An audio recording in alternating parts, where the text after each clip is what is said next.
everybody, it is Vamp Faye and welcome back to my channel.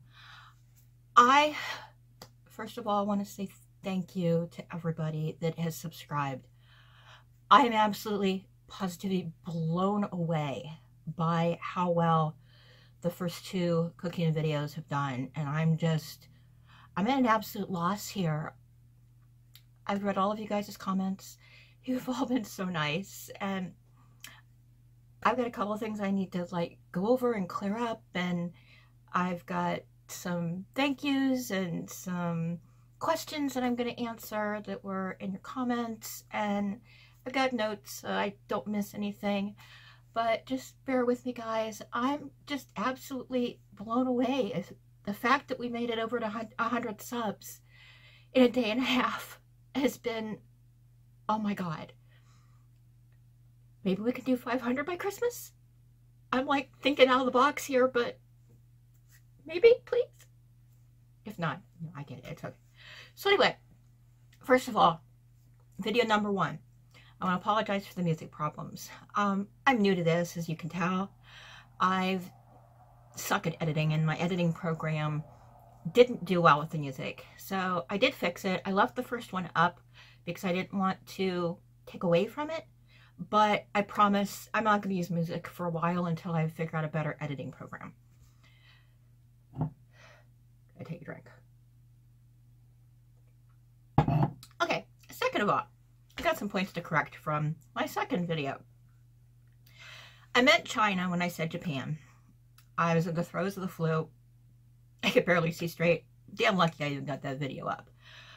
I tried to make the corrections, and I know some people definitely schooled me in the comments. But I've got a couple other things. I did a little bit more research, and I found out that some items that are now being imported to China that were requiring animal testing are now getting exceptions granted. The PETA has fought very hard for this. I couldn't find a list of any of those accepted companies, but I guess it used to be that anything that was shipped into China had to be tested. What I did find out is that imported products can be direct mailed by foreign companies to consumers in China, in the mainland, for personal use, with no animal testing requirement. Hong Kong still has no mandatory animal testing regulations for e-commerce, and cosmetics being sold in China require animal testing, but if they're produced in China that are be sold anyplace else, don't require animal testing. Apparently, many high-end cruelty-free brands have a lot of their limited edition products made in China because they don't need to have animal testing to ship them out of the country. So I was kind of wrong on that, and I stand corrected.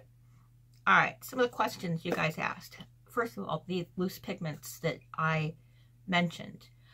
Shiro Cosmetics, and I'll put the link to that, to Shiro, down in the comments. Fyrrinae Cosmetics, which is what I'm wearing today. I absolutely love Fyrrinae's products.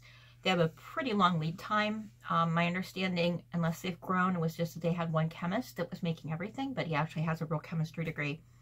The third one is my friend Jen that I've known forever with Virus Insanity. And again, I'll put all those links down below. Those are the companies that are still in business that I deal with. Some of the companies I used to deal with aren't in business anymore, unfortunately. The kitty cushions that were behind me in the second video. The big long ones are from IKEA. The small ones I think came from the dollar store. I don't remember. But I know the big ones for IKEA. Okay, so now we're going to get into my concerns and some of the things that are happening here. So I did a little bit more research on shipping and some of the things that are concerns to me. Ultimately, it's the responsibility of the shipper to make sure that they follow all the rules and laws. I found this off of the U.S. Post Office website, and I'll insert a slide here with that information. So, if he's hired some of his fans to do this for him, or friends, or whoever, and they don't do things right, it's their skin's on the line and not his, because he's not the one actually doing the shipping. So, John is up to his good old tricks again. And, you know, I guess this is the perk of the hands-off shipping. Honestly, I don't trust him not to screw over whoever he has doing this and leaving them holding the bag when it all goes south. And it's going to go south. You know that's coming. So I did some more research. The shipping. The cheapest way to ship these would be via first-class international package mail to be shipping them internationally. Regular first-class mail would be the cheapest to ship here in the U.S. A package that is a pound can be shipped for a couple dollars. It's the international package that gets a little bit expensive. So I kind of figured out, and another slide that'll go in, packaging to Great Britain and Ireland would be considered Zone 5. And a minimum weight package of 1 pound would be $12.60 to ship. Something else that I found out, and a bunch of you had brought up about what if he doesn't put enough shipping on the items. Well, apparently, if the postage isn't purchased from a physical person at the post office at a window, you can't buy it in a machine, you can't print it online, unless it's bought at a window. If you're anything more than $1 short, the package will be returned to the shipper or will be shipped to a holding house and destroyed. So there's a chance that if he does decide to short ship, especially the international packages, that he could be at a big loss here. Also, there's no insurance available for first-class package mail. The only way you can get insurance on international packages from the U.S. by the U.S. Postal Service is if they go by priority mail or priority express mail. Priority mail is what we consider here in the U.S. is like 2 days. Priority express is 1 day. International, I think, is like 2 days. Don't quote me on that one. But there is registered mail that's available, which is an additional $14.95 on top of that already first-class international package shipping fee. The interesting thing on that is that regardless of the declared value, the maximum amount of indemnity payable for loss, damage, or missing contents is $41.91. Kind of an odd number. So let's say $12.60 for the shipping, $14.95 for the registered mail. You're at $27.55. Feasibly, he could make $14.36 on each missing package. Although the post office really doesn't lose a lot of stuff these days. I work for Amazon as a customer service rep. I talk to people all day long regarding their packages. Very few of our packages get lost by the post office. He might be shipping by UPS. He might be shipping by FedEx. He might be shipping by DHL. I didn't look up the numbers on those, and I know DHL does do a lot of international, especially to Europe. I know it's kind of pricey, though, so I don't know. I'm thinking that the best bang for the buck is a first-class package, international. So, again, I don't know, but bear with me. I'm on a thought process here. One of the other things I found out, and there was a discussion going in the comments regarding missing packages and the customs and things like that. What I found out is it doesn't matter that $14.99 price point that he was using. It doesn't matter in the UK. Any goods sent to the UK are liable for customs duty and VAT or value-added taxes on importation, regardless of whether the package is marked as a gift or not. Somebody had posted a lot of companies do gift to kind of give a break to their customers. It's illegal and it's unethical. I get that they do it to try to help people out, but it's still illegal and unethical. Kind of cool when they do it because it saves you some money, but from what I was reading, the only thing that are admitted free of custom charges is if they meet the following conditions. Gift packages of small value provided they do not contain tobacco, spirits, or wine. So I wouldn't be able to ship this to anybody. Good stuff, by the way. Gift packages containing only well-worn clothing, excluding garments of high value. Limited quantities of foodstuff, specifically excluding caviar, soap, or consumable medical supplies. The U.S., because the FDA handles cosmetics, and some cosmetics can have a medical designation to them, could kind of gray that area, but again, I'm kind of thinking that that's not the way it's going to go. So basically, the $14.99 claim doesn't fall under any of those conditions. So anyone could be charged that customs and VAT tax. Can't talk tonight. Regardless of whether it's been marked a gift or not. I don't think it's too much wine. I've only had like 4 sips out of the bottle. All right. Now, I did find that he did have this listed on the site. And I'm going to quote, Kuckian ships internationally. We stock our products across Europe, the United States of America, Canada, and Australia. Your order may be sent from another country if insufficient stock is available in your country. Please note, we do not control and are not responsible for customs charges your country may inflict. So, even though he did that little $14.99 claim, it doesn't matter. He's got straight out in his information here that they're not going to take liability for any of it. So, I'm going to kind of go into your theories and my thoughts on your theories. Many of you think he is going to announce another delay in January, and I do too. I said that in the first and the second video, I believe. That they think this is a pre-order stunt to raise funds and to order the actual items, which explains why everything went out of stock so fast. I found someone on Reddit who claimed to purchase the eyeshadows, and the shipping they were charged was $2.99 to ship it to Hawaii. Now, if you're mainland US, you know that shipping anything to Hawaii is expensive. Again, as an Amazon employee, even people who have Amazon Prime that live in Hawaii get charged for shipping on Prime items. We don't have free 2-day Prime shipping to Hawaii. So only charging $2.99 to ship to Hawaii is kind of crazy. I'm interested to see if the person actually gets it. A lot of you are upset that he started attacking Peter Monn, and I am as well. I've been a longtime fan of Peter's, and you know, woof pack, woof woof. I've been there for probably about 6 months after he started. I absolutely love him. I want to steal his YouTube famous line so badly, but I'll be a good girl and I won't. But Peter, if you happen to see this, hi, I'm a fan. The problem is, you know what? He went personal, and you don't go personal. And I have noticed that people on YouTube do tend to post comments and then delete them.